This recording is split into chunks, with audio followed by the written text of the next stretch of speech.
Rahul sir అంటే రాహుల్ సారే పోండ్రి. అప్పట్లో భారత్ జోడో యాత్ర అని పేరు పెట్టి కాశ్మీర్ కేంచి కన్యాకుమారి దానిక కాలు కాలు కొట్టుకుంటా తిరిగి షై పార్టీ లీడర్లకు కార్యకర్తలకు హుషారు పెంచిన రాహుల్ గాంధీ సారు ఇప్పుడు మల్లో యాత్ర చేసేందుకు తయారవుతున్నాడు.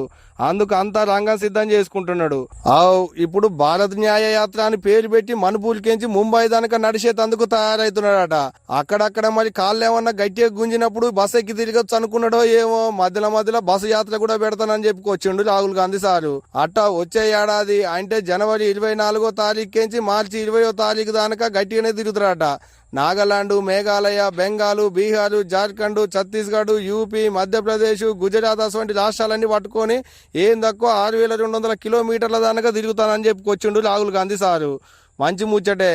అంటే ఇప్పుడు మొన్న అయిన 5 రాష్ట్రాల అసెంబ్లీ ఎన్నికలలో 4 ఇట్లా ఓడిపోయినా ఒక తెలంగాణలో గెలిచిన. ఈ తెలంగాణలో ఎట్టయితే గెలిచినో అదే ఊపు మీద ఇప్పుడు దేశంలో గద్దెనెక్కాలి, ఢిల్లీలో పీఠ మీద కూర్చోవాలి అన్నట్టే హుషారు పెంచిండు అనుకుంటున్నాడ రాజకీయం తెలిసిన ఉద్దండులు.